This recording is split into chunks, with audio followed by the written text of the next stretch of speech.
Olá, meus irmãos, a paz do Senhor Jesus a todos vocês. Espero em Cristo Jesus que de fato possamos, se Deus nos permitir com a chuva, ajudar aí, expor um pouco mais da palavra do Senhor hoje, continuando a nossa série de mensagens sobre o 7 Eu Sou de Jesus. Abra sua Bíblia, Evangelho de João, capítulo 10. Evangelho de João, capítulo 10. Nós vamos fazer a leitura do verso 1 até o verso 9. João 10, do 1 ao 9.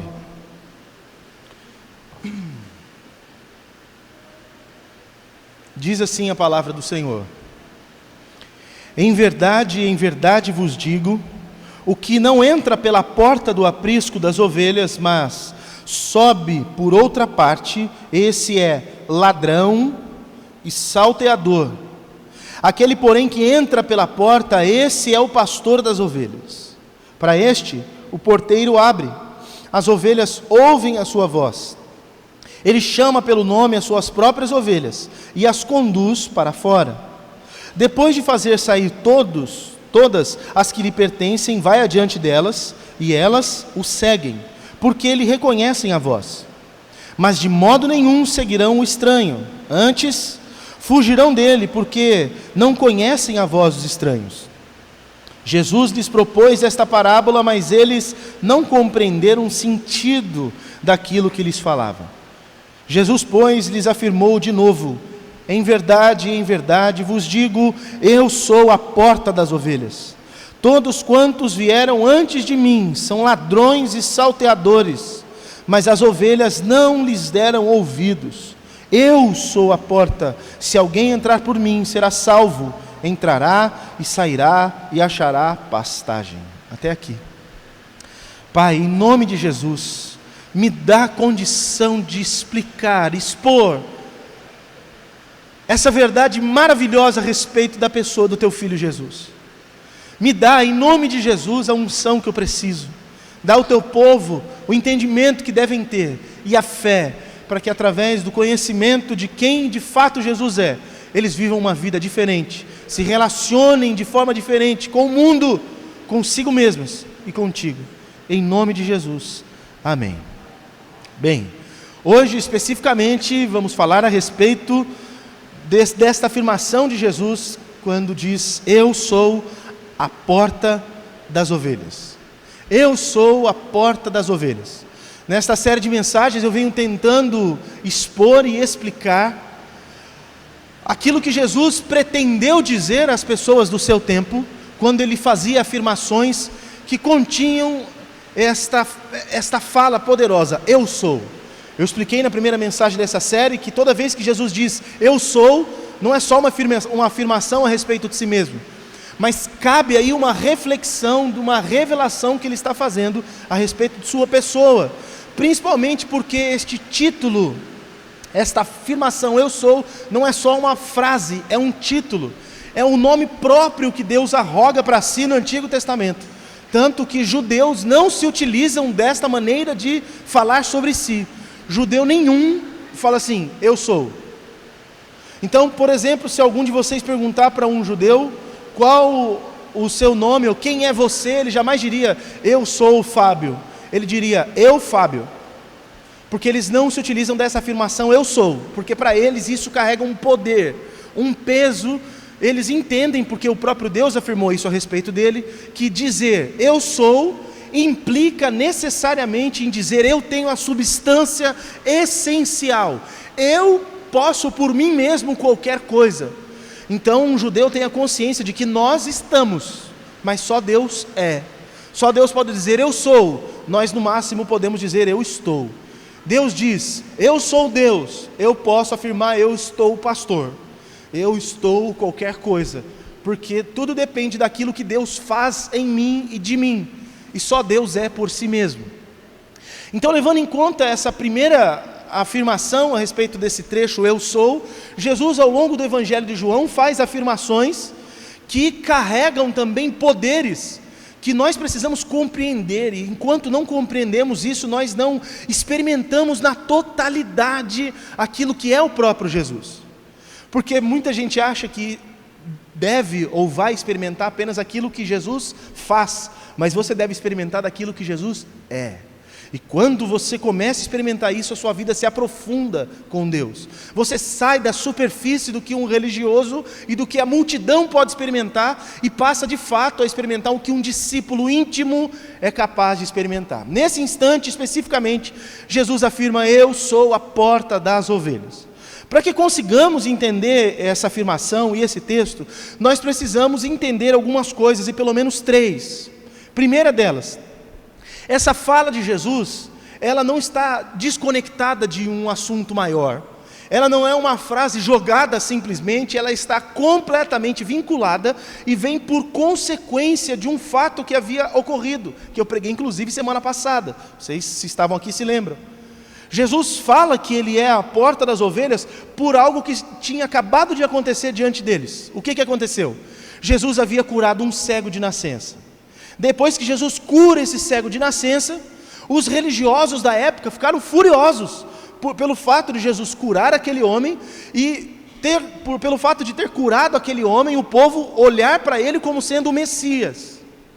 E isso foi um escândalo, os judeus ficaram revoltadíssimos, os líderes judeus ficaram revoltados, perseguiram a família deste cara que fora cego, perseguiram o próprio cego, ao ponto de expulsarem o cego da sinagoga. Por quê? Entre os judeus estava correndo a seguinte fala, vindo da parte dos líderes religiosos: qualquer um que afirmar que Jesus é o Messias, e qualquer um que se tornar o seu seguidor, esse será expulso da sinagoga, ou seja, esse será expulso da comunhão, da comunidade do povo de Deus. Vai ser afastado e privado do seu relacionamento com Deus e da sua possível vida com Deus. É isso que estava acontecendo. Então todo mundo tinha medo de dizer: Jesus é o Messias, ou eu sou discípulo de Jesus. Tanto que quando vão interrogar os pais do cego, eles dão uma resposta. Leia comigo, capítulo 9, versículo 22 de João, um pouquinho só para trás.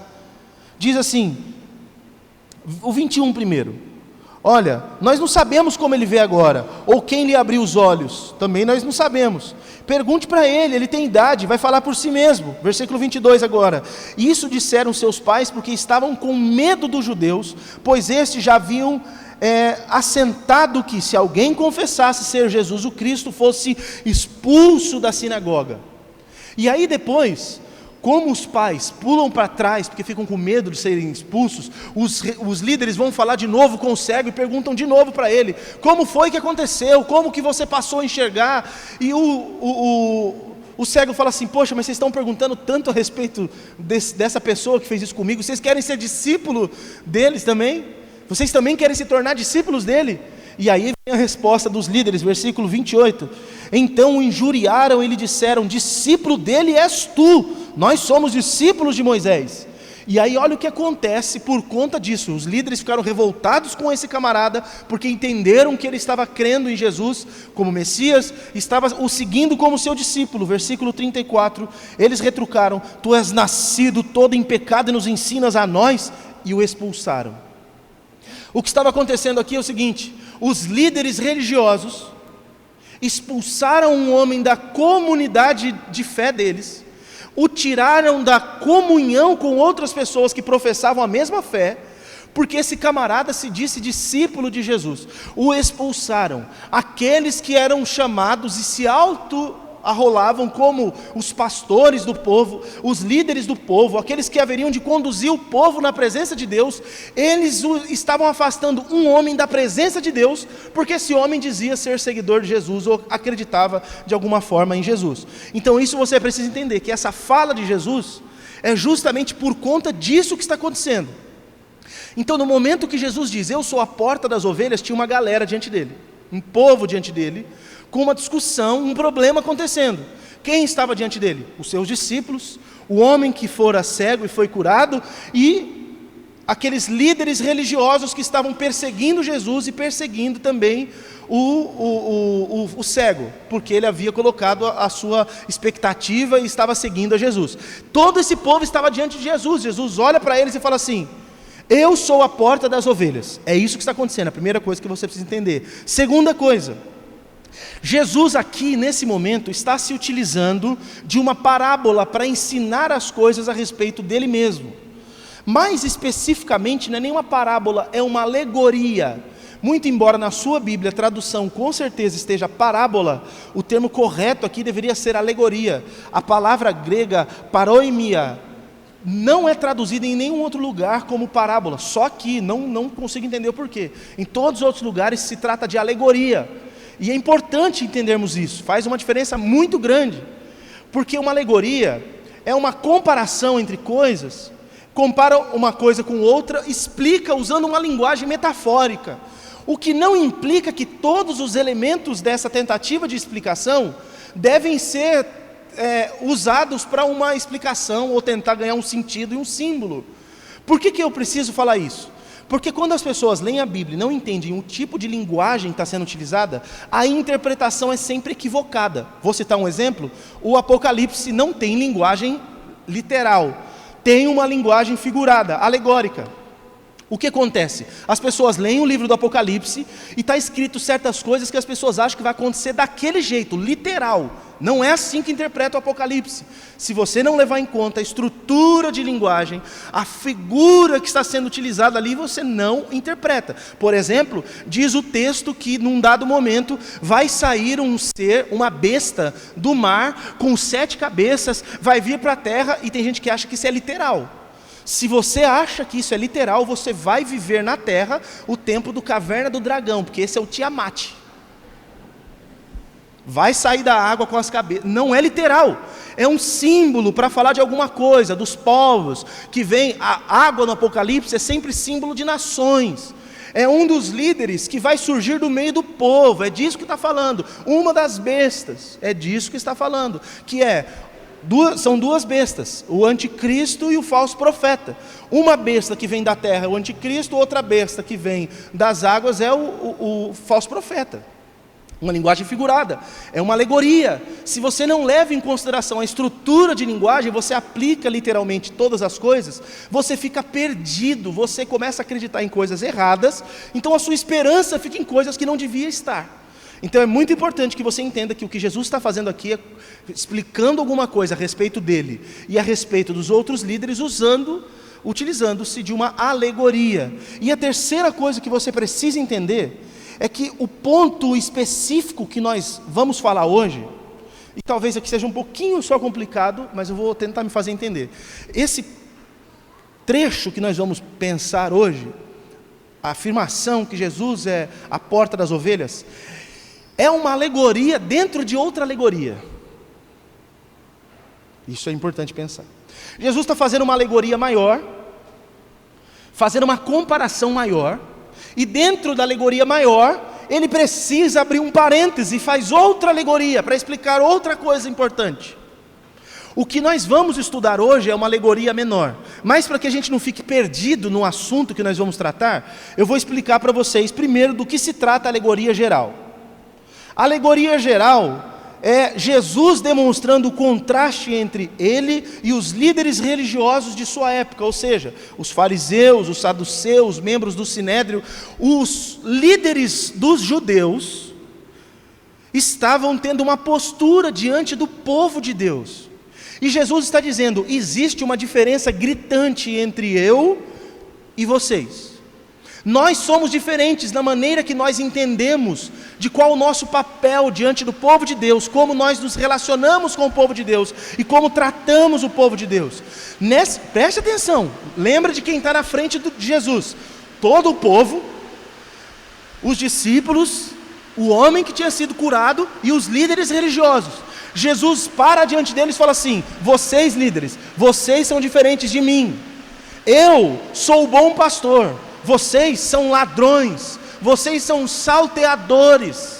Um pouquinho mais à frente ele dá uma melhorada, e ele fala assim: vocês são mercenários.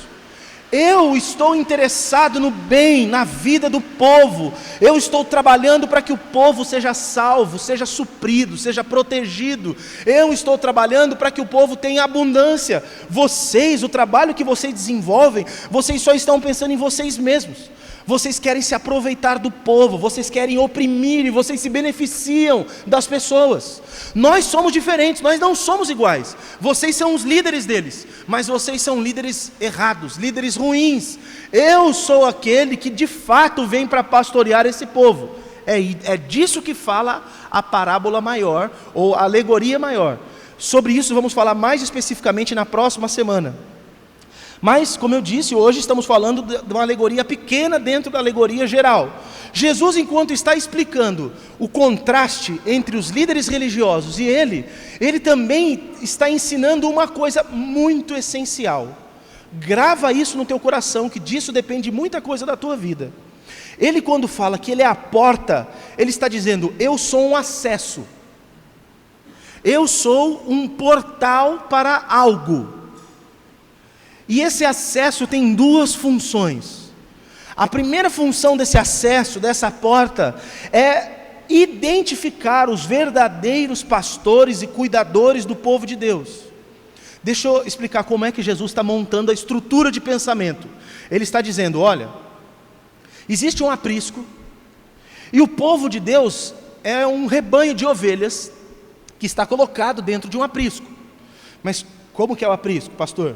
Lá no Oriente funcionava assim: em campo aberto, um pastor de ovelhas, ou um grupo de pastores, juntava várias pedras, amontoava as pedras e fazia um muro alto de pedras. Fazia um muro redondo, ou quadrado, sei lá, cercava de pedras, fazia um muro e deixava só um espaço para a entrada. Nesse espaço se colocava uma porta, uma porteira, alguma coisa assim, e deixava um porteiro ali naquele lugar. As ovelhas eram colocadas ali dentro, e todos os dias de manhã, o pastor, dono de certas ovelhas, porque detalhe, ali dentro tinha mais de um grupo de ovelhas, o pastor, dono de um rebanho, chegava na porta daquele aprisco, e ele: bom dia, falava para o porteiro, e o porteiro reconhecia, dizia: bom dia. Então ele começava a chamar uma a uma das suas ovelhas: ô orelha pintada, pata gorda, ovelha nazarena, ô pata gorda, ô manchadinha, malhadinha, ô olho azul, ou sei lá, qualquer coisa. Ia dando nome para as ovelhas, e cada vez que o pastor citava o nome de uma de suas ovelhas, essas ovelhas identificavam a voz do pastor, se levantava e vinha. As outras ovelhas ficavam paradas.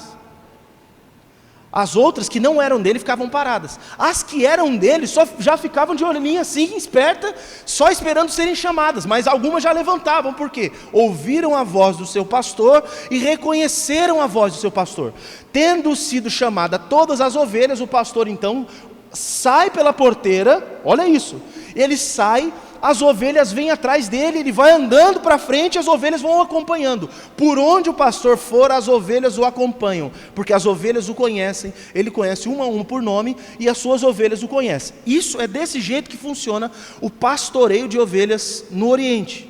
Quando Jesus está falando que ele é a porta, ele está dando duas funções para ele mesmo. Primeiro, como eu já disse, identificar os verdadeiros pastores e cuidadores do povo de Deus. Todo pastor, todo cuidador do rebanho deveria chegar e entrar no aprisco pela porta. É assim que funciona. O pastor chega, dá bom dia para o porteiro, entra pela porta e vai atrás das suas ovelhas. Mas e aquele que quisesse se beneficiar das ovelhas e não fosse o pastor das ovelhas? Se ele chegasse na frente do portão, o porteiro não o deixaria entrar. Se ele entrasse e chamasse as ovelhas simplesmente como pastor, ele não conseguiria chamar, as ovelhas não o atenderiam. Então qual é a maneira que alguém que quer se beneficiar das ovelhas, mas não é o pastor das ovelhas, fazia? Ele pulava o muro, escalava o muro de pedras e pulava, seja ele ladrão, seja ele salteador ou qualquer outra coisa. É disso que Jesus está dizendo, e preste atenção aqui. Ele está dizendo que, como primeira função, ele identifica quem é de fato pastor, cuidador do povo, e quem não é. Quem é ladrão e salteador. Jesus está dizendo, existe uma maneira de identificar quem são os verdadeiros líderes do povo de Deus, quem são as pessoas que de fato estão interessadas em cuidar do povo, em ajudar o povo, em fazer trabalhos que beneficiam o povo, e quem são pessoas que estão interessadas em si mesmo, estão interessadas em se beneficiar das ovelhas. Existe certa legitimidade necessária para que um líder se levante no meio do povo de Deus. Existe uma legitimidade necessária para que alguém seja identificado como um pastor, alguém que cuida do rebanho de Deus. Acontece que a maioria das pessoas, e no tempo de Jesus ele disse, todos esses que estão aí, todos esses líderes religiosos são ladrões e salteadores. Nenhum deles entrou pela porta, nenhum deles entrou pela via de legitimidade.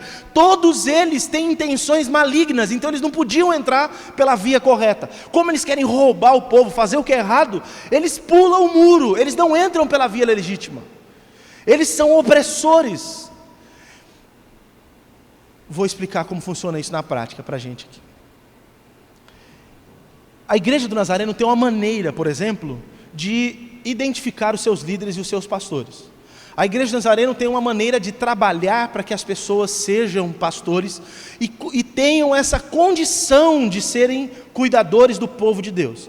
Como funciona isso? Assim, vocês estão aqui na igreja, aí você é um servo de Deus, ama a Deus, começa a trabalhar, a servir em algum departamento, algum ministério, fazer alguma coisa em função de alguém.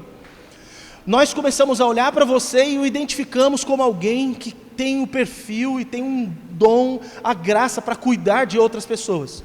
Então você é convidado a se preparar teologicamente para isso. Você vai para o seminário, você vai estudar, você vai se preparar, você vai ter uma bagagem, um conteúdo para poder ajudar o povo.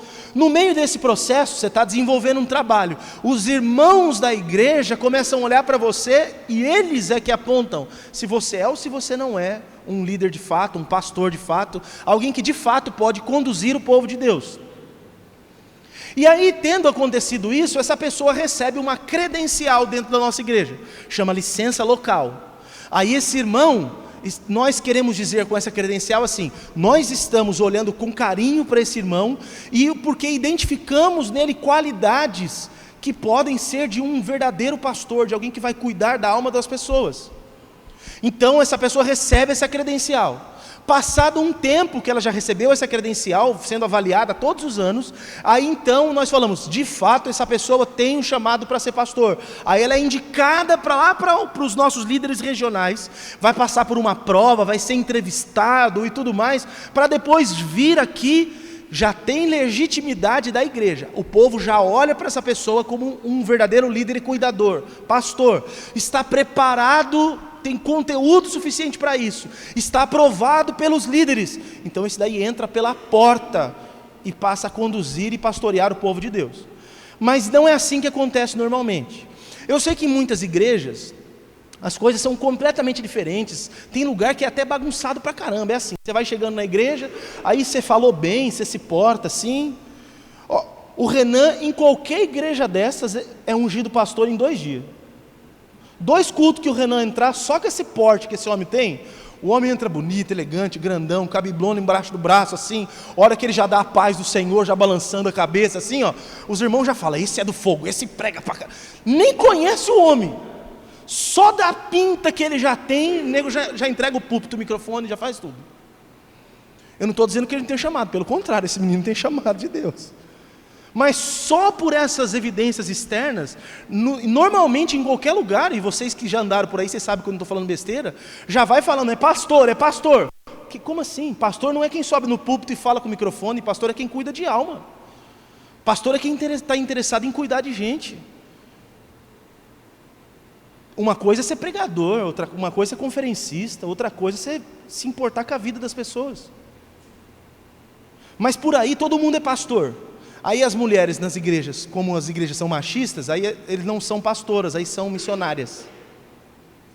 Todo lugar aí, a irmã é missionária e o irmão é pastor.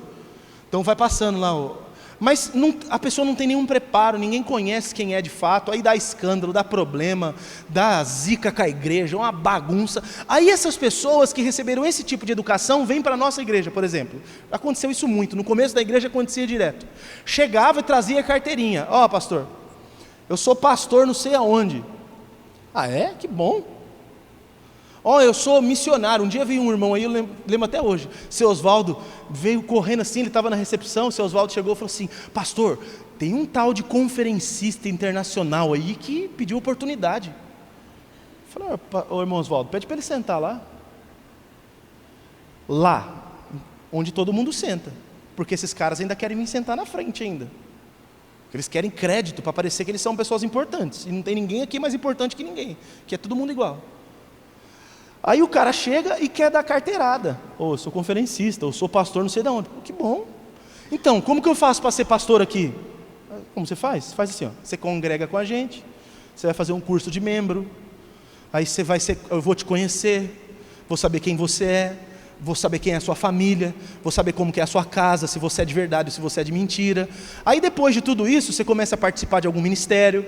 Participa de algum ministério, a gente vê que você tem certas habilidades que te levariam a ser um pastor. Você vai para o seminário. Se você já tem seminário lá na sua igreja, você faz só 10 matérias essenciais aqui na nossa, que são matérias que te caracterizarão como um pastor nazareno. Aí você vai passar por uma credencial. Louco, mãe, eu já era pastor, mas eu não te conheço, não sei quem é você, não identificou, você bateu o crachá aqui na portaria e eu não estou te identificando não. E esse povo aqui, se você chamar esse povo não vai ouvir tua voz, você não tem legitimidade.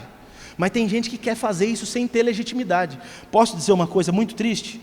Nós estamos cheios de líderes sem legitimidade, cheios de pastores sem legitimidade. É por isso que as ovelhas estão todas afastadas e todas espalhadas. As pessoas se agregam nas igrejas, mas não são ovelhas de aprisco nenhum. As pessoas não são mais ovelhas de aprisco. As ovelhas estão aí, soltas. Por quê? Justamente por conta disso. Agora, o fato de Jesus ser a porta, já nos é, porque essa é uma das funções da porta, já nos é um indicador, um identificador de quem são os verdadeiros pastores e cuidadores do povo de Deus. Aqueles que entram pela porta da legitimidade, aqueles que andam como tem que andar, esses recebem essa graça do povo. O povo olha e fala assim: esse é pastor, essa é pastora. Citei hoje pela manhã, a irmã Cibele, aqui da nossa igreja, ela não tem ainda, por alguns fatores, ela ainda não tem as credenciais que dariam para ela o título de pastora. Mas alguém aqui da nossa comunidade tem dúvida do chamado pastoral dessa irmã? Do cuidado que ela tem com a vida das irmãs? De ir atrás, de buscar, de socorrer, de amparar. Ela é pastora. Ela vai passar pelos trâmites legais para receber o título de pastora. Mas a gente já legitimou. A hora que ela abrir a boca e chamar as ovelhas vêm. Por quê? Porque as ovelhas reconhecem a voz do pastor. Mas tem uma segunda função para essa porta. A segunda função é, essa porta, ela vem a prover as bênçãos necessárias para o povo de Deus, que são a salvação e provisão, ou seja, vida abundante. É isso que Jesus fala. Eu vim para que vocês tenham vida abundante. Está dito, coloca as ovelhas dentro do aprisco, o que elas têm? Salvação e proteção. Aí o pastor, sabendo que as ovelhas estão ali e precisam se alimentar, precisam das coisas para a vida, pega as suas ovelhas, leva para fora e leva elas por pastos verdejantes. O pastor dessas ovelhas providencia para elas, e elas passam livremente por essa porta, para que elas tenham tanto salvação quanto provisão, tanto são guardadas quanto são supridas. É disso que está falando nessa segunda alegoria. Perfeito? Entendemos até aqui? A primeira alegoria, Jesus está fazendo um contraste entre ele e os líderes.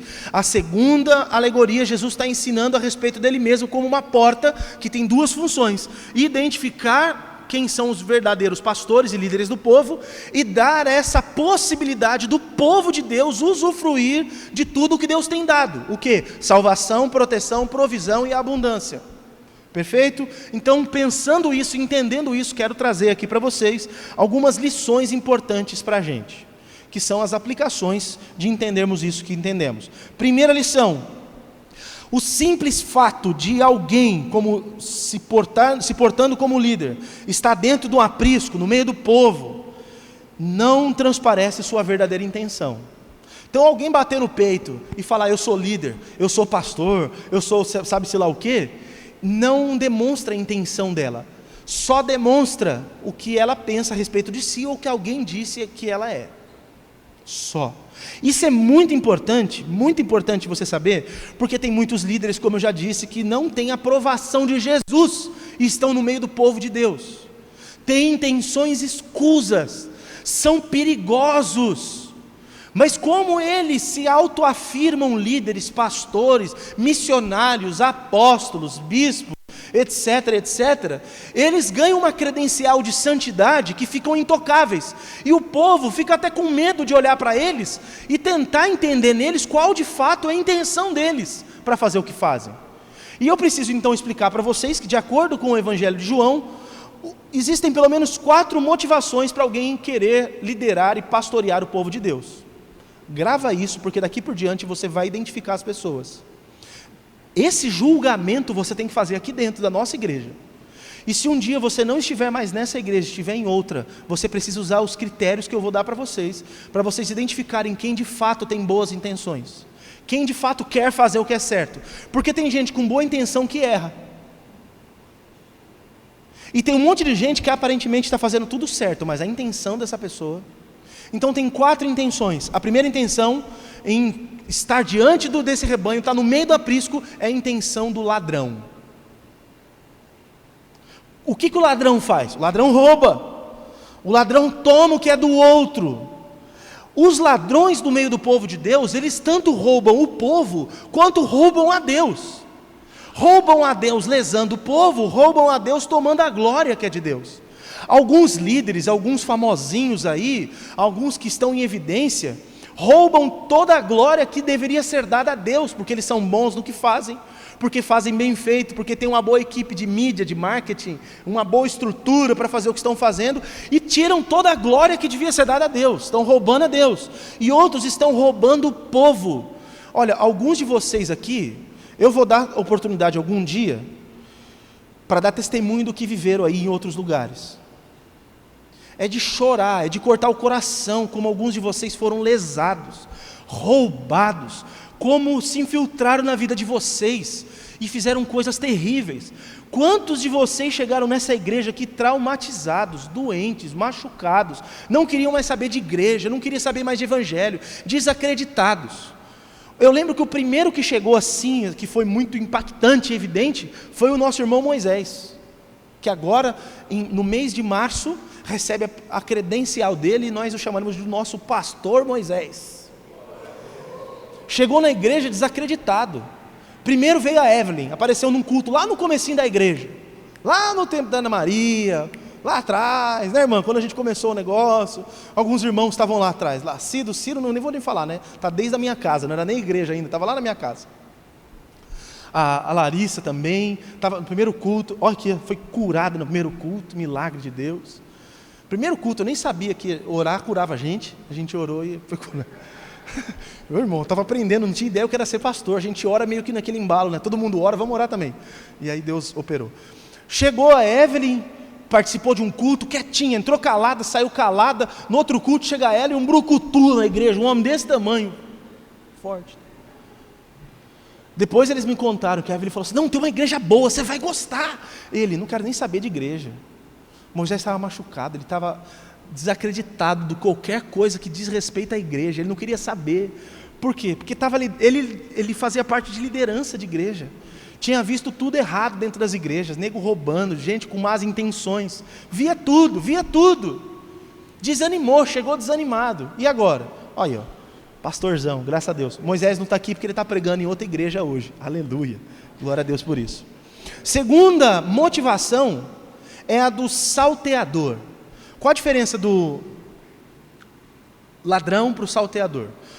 O ladrão tem essa intenção de roubar, faz estratégias para tomar o que é dos outros e tudo mais. Só está interessado na lã das ovelhas, vai lá, corta e machuca as ovelhas e faz tudo. Agora, o salteador, além de tudo, ele se utiliza de violência. Ele mata se for preciso. Eu não vou falar nomes aqui para você, mas se você for um fofoqueiro de plantão, você vai sair desse culto e vai pesquisar na internet. Pastores de grandes denominações aí, ó, manda matar outro, porque a outra igreja está crescendo na cidade. Eu estive essa semana com um candidato a prefeito de uma cidade ali da região de São Paulo. Eu estive com ele essa semana, junto com uma outra pessoa, estava eu, um irmão e esse candidato. E ele foi contando as coisas da cidade, que um dos grandes líderes da cidade lá, vereador e tudo mais, é um pastor. E como funciona o negócio lá? Lá funciona assim: não andou do jeito que tem que andar, mata. Some com o pastor. É assim que funciona. Some com a ovelha que está dando trabalho.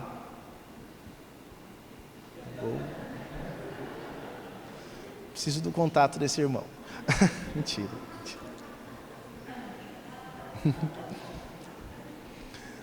O salteador quer o mesmo que o ladrão, mas ele usa de violência, ele usa de coação, de aperto.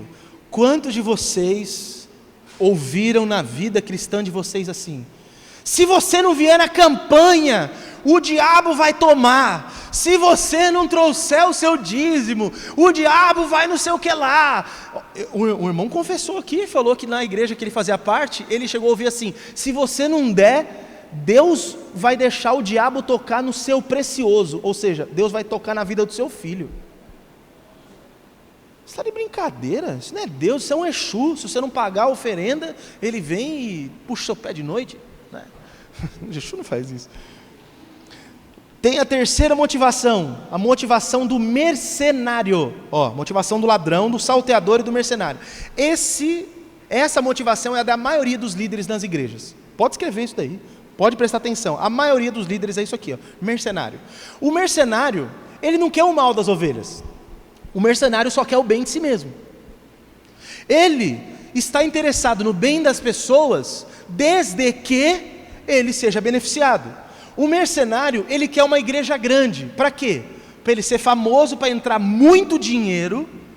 Ele vai nadar em dinheiro e vai ser popstar, vai ser pastor famoso. É isso. Não tem nada a ver com as pessoas. A igreja ser grande não tem nada a ver com, puxa vida, nós vamos ter mais pessoas, mais recursos, mais fontes, mais condições de ajudar mais pessoas, de alcançar a sociedade, de ajudar quem não pode, de fazer alguma coisa por quem necessita. Não tem nada a ver com isso. Só tem a ver com dinheiro, com número, com valor. Quando é nojento isso que eu vou falar, reunião de pastor, eu desisti, não participo mais. Das que eu já tive condições de ir, essas reuniões de pastor de cidade, sabe? É assim que um pastor conversa com outro. E aí? Qual é a entrada da tua igreja? Quantas cabeças tem lá? É gado, gente. Vocês acham que é brincadeira? Eu estou contando o que os pastores fazem, é sério isso aqui. Povo na igreja é gado, ovelha só serve para dar lã, é isso. O mercenário não tem amor pela ovelha, ele trabalha porque ele sabe que ele vai ganhar. Irmão, você para e pensa, que negócio mais lucrativo que pode ter do que a igreja? A igreja não precisa produzir nada, os caras vêm aqui, falam um monte de baboseira, aí faz apelo financeiro, te coage, aí você dá dinheiro, e tem gente que dá, mas dá sem medo e sem dó. Esses caras nadam em dinheiro, não pagam imposto. Igreja não paga nada e tem Senhor, meu Deus, é um absurdo. Pastor é assim, tem gente que agora está abrindo os olhos para o mundo dos negócios, os business, e não quer mais ser funcionário de empresa, ele quer empreender. Então ele vai trabalhar fazendo coisa de bolsa de valores, vai comprar casa, construir casa e alugar e vender, business. E tem outros que falam assim: bem, o que eu sei fazer? Nada. Então você é pastor. Você é pastor, porque eu falo meia dúzia de lorota em nome de Deus, o povo acredita. O povo acredita, por quê? Porque o povo está condicionado a certas mentiras. Eu já falei aqui diversas vezes, vocês que são mais antigos já me ouviram muito, mas eu quero dizer, você que não me ouviu falar isso, por favor, grava isso no teu coração. Pastor é uma pessoa igual qualquer outra dentro da igreja. A diferença do pastor e dos outros irmãos da igreja é que o pastor tem uma função e os outros irmãos têm outra função. Eu tenho a minha função, o Jair tem a função dele, o Anderson tem a função dele, a Gé tem a função dela, o André tem a função dele, mas aqui é todo mundo igual, nós estamos assim, emparelhados, não tem ninguém maior do que o outro. Mas normalmente pastor nas igrejas é um ser quase divino, e é por isso que o povo fica pedindo oração para pastor. Não é porque quer o cuidado dele, não. É porque acha que o pastor tem mais intimidade com Deus. Ai, pastor, você ora por mim, porque eu já oro e não acontece nada. O que ele está dizendo? Se o senhor orar, vai acontecer. Porque tem esse senso de que o pastor é mais importante, está mais perto de Deus, está mais elevado. Irmãos, eu não consigo elevar mais, eu sou muito pesado, não dá para... Você precisa entender que pastor é igual a qualquer um. Então pastor, além de tem que ser visto assim, tem que ser considerado assim. É óbvio que as funções exigem honras, e honra não tem nada a ver com ser mais importante do que o outro. É o trabalho que é desenvolvido. Mas você não pode pensar que pastor é um ser especial, iluminado, ao ponto de ele falar tudo e você acatar tudo. Pelo amor de Jesus Cristo, o que eu falar neste púlpito, você só abraça, só confia, se você perceber que o que eu estou falando é da palavra, e se você entender que o que eu estou falando vem de Jesus. Se eu começar a pisar fora, vocês não devem me ouvir, não devem me acatar, só porque eu sou o pastor da igreja. E é o que a maioria faz. Olha, tem um homem muito importante na igreja evangélica brasileira, que pôs a abraçadeira de capitão no braço, ele acha que ele é o capitão dos evangélicos, e ele fala uma coisa absurda. Quando uns pastores famosinhos fazem coisa errada, e o povo começa a falar mal, não tem que falar mal, não é porque é pastor, não tem que falar mal porque a gente não é fofoqueiro, a gente não tem que falar mal de ninguém, não é porque não fala mal de pastor. E aí esse pastor que tem a abraçadeira no braço, o Silas Malafaia, ele afirma, por exemplo, que você não pode falar mal do pastor, porque ele é ungido de Deus. Mas ungido de Deus é todo mundo, cada um de vocês aqui foi ungido por Deus, o Espírito Santo de Deus veio sobre a sua vida, você é ungido de Deus igual eu. Eu não sou mais importante. Você não pode falar mal de mim porque você é crente, não porque eu sou especial. Eu não posso falar mal de você, você não pode falar mal do outro. A gente tem que viver ajudando um ao outro, não com falatório. Mas tem pastores que falam, se você falar mal, Deus vai pesar a mão. Ah, agora tocou no ungido do Senhor. Oi, tá, agora o negócio vai estreitar para o seu lado. Balela, baboseira, isso é pessoas manipulando. É gente que só está interessada em dinheiro, trabalha com os crentes porque estão interessados no dinheiro que eles vão dar na igreja, porque pastor está enricando com a igreja, pelo amor de Deus. Vocês precisam identificar isso. E por último, é a intenção do pastor, que vai dar a própria vida dele em função do bem-estar e prosperidade de suas ovelhas. Vamos ao exemplo de um grande pastor que depois virou rei, Davi. Antes de ser rei, ele era pastor de ovelhas. E o que a Bíblia diz? Que quando ele estava para enfrentar o Golias, ele se lembrou e citou uma coisa que aconteceu. Ele estava pastoreando as ovelhas do seu pai, e ele diz que veio um leão, saiu ali, não vou falar do meio da mata, porque não era mata lá, né? Mas saiu um leão ali do meio da savana, no Oriente Médio, não sei o que é. O leão apareceu e estava lá querendo pegar a ovelha. E o que o Davi fez? Jiu-jitsu com os Gracie, lá no Gracie Barra de Sumaré, já deu um mata-leão ali no leão, já derrubou o homem, pegou pela barba e tal, e o leão miava. Ele colocou a vida dele em risco para salvar uma ovelha. Como que o salteador faz? Como que o ladrão faz? Quer nem saber. Como que o mercenário fala? Não vou arriscar minha vida por causa de uma ovelha. Tem mais tantas outras, tem 99 ainda no aprisco, o que eu vou correr atrás de salvar uma? Deixa essa uma morrer, eu vivo, as ovelhas vivem, eu trabalho por elas. E como que o pastor faz? Segura essas 99 aqui, dobra a camisa, se for igual eu já está de camiseta, e vai para cima. Por quê? Porque ele tem que trabalhar em função da ovelha, ainda que a vida dele esteja em risco.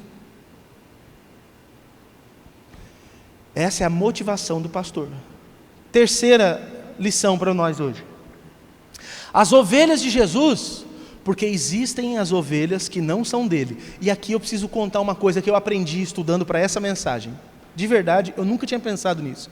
Pode ser uma coisa boba, vocês falam, nossa pastor, você não sabia? Não tinha pensado. O aprisco é o lugar onde estão reunidas pessoas, ajuntamentos de pessoas, religiosos ou não, em que no meio dessas pessoas tem gente que é ovelha de Jesus e tem gente que é ovelha, mas não é ovelha de Jesus. Sabe como funcionava o aprisco naquela época? Era assim, no aprisco tinha um monte de ovelha, mas não era todas ovelhas de um mesmo proprietário. Vários pastores tinham tipo sociedade de um aprisco, e eles iam e colocavam as suas ovelhas. Nossa, mas como que separavam uma ovelha da outra? O pastor conhecia cada uma, e as ovelhas conheciam o seu pastor. Lembra? Eu já contei isso no começo, assim que funcionava. Dentro das igrejas tem gente que é ovelha de Jesus e tem gente que não é ovelha de Jesus. Eu achava que a única diferença que tinha na igreja é que tem ovelha e bode. Eu achava que era só essa a diferença. O bode é aquele que você vai tentar fazer alguma coisa, ele dá cabeçada, sabe? Ele ainda bate em você, ainda te ataca. Esse é o bode. E eu não sabia, porque tem gente que não ataca, e eu tento fazer coisas e não vai para frente. E eu acabei aprendendo com esse texto que no mesmo aprisco tem ovelha que é de Jesus e tem ovelha que não é de Jesus. Não vai. Jesus chama e não ouve. As coisas não acontecem, não desenvolvem, a vida dessa pessoa não vai para frente. Eu não estou falando não vai para frente profissionalmente, não desenvolve espiritualmente, é sempre aquela coisa para baixo, nunca dá um passo na fé. Não ouve, não experimenta nada das coisas. Tem ovelhas que são de Jesus, tem ovelhas que não são. Mas as ovelhas de Jesus, essas têm livre acesso à vida abundante. Posso ouvir um glória a Deus por isso? As ovelhas de Jesus têm livre acesso à vida abundante. Isso é outra lição que você precisa entender. Eu particularmente confesso, já confessei outras vezes, já pedi perdão, não vou pedir perdão de novo, já pedi, né? Porque eu tinha uma crença limitante com respeito a isso. Eu tinha. Porque na minha cabeça, eu seria mais santo, mais piedoso, quanto menos eu tivesse. Era uma mentalidade de São Francisco de Assis. Era franciscana a minha ideia de, não, eu não posso viver bem para ter uma vida com Deus. Então, assim, eu trabalhava numa empresa, ganhava bem na empresa que eu trabalhava e não me dava o direito de ter um carro bom, porque eu pensava, olha o meu discurso, os irmãos antigos vão lembrar, como que eu posso ter um carro novo se tem gente na minha igreja que vive de cesta básica? Isso é o que estava na minha cabeça. Parece bonito e nobre, não parece? Nossa, que pastor. Eu descobri que era só vaidade. Primeiro não tinha verdade nisso, e era uma crença que me limitava, tanto de eu ser mais abençoado, quanto de eu poder ajudar outros, porque ao invés de eu descer o nível, para estar no nível dos que estão embaixo, eu tenho que pegar os que estão embaixo, e puxar eles para cima. Eu não tenho que querer menos para mim, eu tenho que querer mais para todo mundo. Eu tenho que querer que todo mundo tenha oportunidade, eu tenho que querer que todo mundo seja abençoado, que todo mundo tenha alegria. Não de falar assim, puxa pastor, esse mês assim, nossa, passei apertado. Ou como um outro irmão ou irmã acaba falando, com muita tristeza eu ouço isso, puxa, é o último que eu tenho, é o último de arroz, é o último disso, que tristeza que dá na minha alma. Não, eu quero que esses irmãos um dia falem assim, pastor, vem aqui porque está sobrando fruta e eu sei que você gosta, não sei o que fazer com esses pêssegos aqui, vai até estragar na minha casa, de tanto pêssego, vem, come, depois eu vou pegar a sacola e vou distribuir para os meus vizinhos, porque eu não tenho o que fazer com tanto que tem na minha casa. É isso que eu quero. Não quero eu ter menos, quero que vocês tenham mais.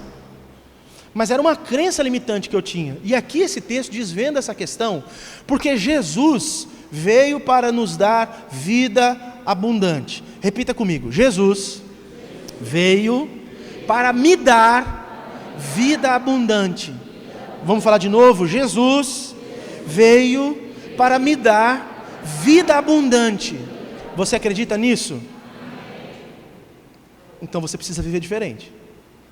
Você precisa entender que, sendo Jesus quem é, você encontra nele salvação, proteção, mas você encontra nele provisão e abundância. O primeiro passo para isso aqui se tornar uma realidade é você acreditar que isso é uma realidade. Porque se você não acredita que tem essa abundância passando pela porta, você fica sempre no mesmo lugar e não passa pela porta. É assim. Você precisa compreender isso. Nós temos livre acesso à vida abundante. Muitos irmãos não vivem, não são supridos, ou por esse lado de salvação e proteção, ou esse outro lado de suprimento e abundância, não vivem isso porque são desobedientes ou mal orientados. No caso dos irmãos da nossa igreja, até um tempo atrás, eu tenho certeza que eu orientei mal vocês com respeito a isso, eu já pedi perdão. Mas muitos de vocês não vivem isso porque não são obedientes, porque se obedecessem a Jesus, a hora que ele fala assim, vem que agora a gente vai para lá, tem pastos verdejantes, me segue, aí você fala, eu não vou não, estou com medo, aqui eu estou protegido, eu estou na minha zona de conforto, eu estou aqui, está tudo certinho para mim, aqui não tem pastos verdejantes, mas tem um matinho seco aqui, outro, pelo menos eu tenho certeza que o matinho seco eu tenho, lá fora eu não tenho certeza de nada, aqui eu tenho a proteção do muro, e lá fora eu tenho a proteção de quem? Deixa eu te contar um segredo, saindo com Jesus quem te protege não é muro não, saindo com Jesus quem te protege é Ele é o teu pastor, Ele é quem cuida de você, se Ele falar, vem, você vai, para onde Ele falar para você ir, obedecendo a Jesus, Ele vai te levar para pastos verdejantes. Você fica em lugar que não tem pasto, porque você não ouve a voz dEle e não obedece. Você fica protegidinho no seu lugar, na sua zona de conforto, e não ouve a voz dEle te chamando. Às vezes, preste atenção, o lugar que é pasto verdejante não está logo depois da porta, está um pouco mais longe. Eu vou, acho que abordar mais sobre isso na próxima semana, mas aí Jesus te chama para que você vá, para viver isso, para se beneficiar, para se abundar dessa bênção que Ele pode te proporcionar. Ele te chama e fala, vem, aí você pisa para fora do aprisco, já fica com medo, saiu da zona de conforto. A hora que você olha para o lado, não tem nada, é deserto. Você anda no meio do caminho, você está passando no meio das fendas, rocha para um lado, rocha para o outro, não tem nem sol, é aquela sombra, é o vale da sombra da morte. Você passa por ali, você fala, a ideia do vale da sombra da morte é justamente essa, você passa por ali, você fala, agora acabou para mim. Você esqueceu quem é o seu pastor que está te guiando? Você acha que ele não sabe a rota? Você acha que ele não sabe onde que ele tem que te levar? Você acha que ele não sabe onde tem pastos verdejantes? Ele vai te levar. Às vezes o caminho é esse, que aparentemente é ruim e te dá medo. Confia nele, Ele é o teu pastor. E às vezes você fica do lado de dentro, não acessa, porque não passa pela porta. A minha última afirmação é um resumo de tudo o que eu falei. Quando Jesus diz, eu sou a porta, Ele está dizendo, eu sou o acesso. Seja para as ovelhas usufruírem da vida abundante, seja para que os pastores tenham legitimidade diante de Deus e das suas ovelhas. Com essa mensagem, o que eu pretendi? Ajudar vocês a duas coisas. A identificar quem são de fato os pastores, os líderes, que estão interessados no bem-estar e na vida de vocês, não no que vocês podem dar, porque tem muita igreja famosinha, grandinha e tal, que os pastores só falam de prosperidade, de coisa boa, que vai te acontecer isso, vai te acontecer aquilo, mas ele não está nem interessado com você, é que quanto mais dinheiro você tiver, mais dinheiro ele ganha. É assim que funciona, não quer saber de você não, a verdade é essa. Ah, mas você está dizendo que você quer o bem do povo e os outros não querem? Estou. Mas como que eu posso confiar em você? Use o critério que eu falei aqui, avalie, preste atenção. Olha, tem gente interessada, aqui nessa igreja nós temos pessoas que estão interessadas na sua vida, estão interessadas na sua alma, não quer que você se perca, quer que você viva o melhor de Deus. Preste atenção. Por que é importante a gente falar isso às vezes? É ruim para mim que sou o pastor falar, era bom que viesse outro de fora e pregasse. Porque vez ou outra, o povo está aí, está vivendo essa graça de Deus aqui, essa comunhão, sendo cuidados, mas aí, um dia uma ovelhinha que saiu volta e fala assim, eu fui num outro aprisco, maravilhoso, você não tem ideia. Ah é? É maravilhoso. Lá o aprisco é todo preto, tem umas luzes diferentes.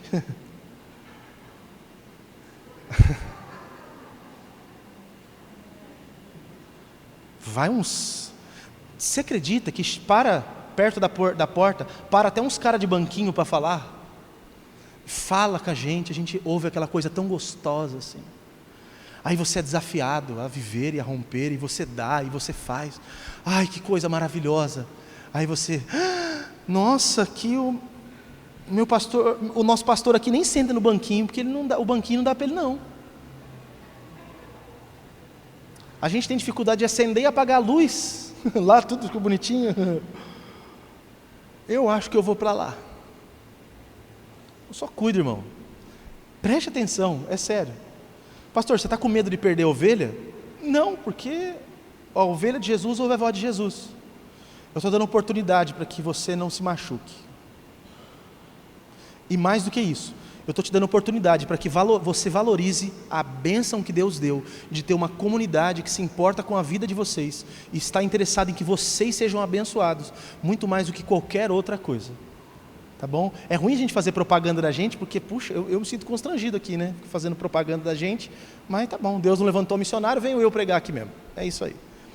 Nós vamos orar, pedindo a Deus que Ele nos dê a graça de entender de fato e experimentar que Ele é essa porta, para que aqueles que nos conduzem sejam legitimados e para que nós experimentemos a vida abundante que Jesus propõe e nos deu, que nós possamos viver isso. Pai, eu quero pedir para mim e para cada um dos meus irmãos que estão aqui, que nós estejamos conscientes e vivamos a partir dessa consciência, que não é qualquer um que se levanta e diz que é pastor, que é líder, que é qualquer coisa que é validado pelo Senhor, porque muitos não entram pela porta, alguns saltam, pulam um muro, vão pela via da ilegalidade, porque se um dia ele colocar a cara diante do porteiro, ele já vai ser identificado como impostor. Não deixe o seu povo ser enganado, não. Esse povo é seu, que eles identifiquem a sua voz na boca de todos os líderes e homens e mulheres que o Senhor levanta, mas que eles identifiquem também um ladrão e corram, até que o Senhor venha em socorro. Mas dá a nós também a graça de experimentarmos e usufruirmos disso, de que o Senhor é a porta, que nós temos esse acesso, tanto à salvação, quanto à proteção, como também quanto à provisão e à abundância. Que todos nós vivamos isso, e que seja assim para a Tua glória, em nome de Jesus. Amém. Amém, amém. Glória a Deus.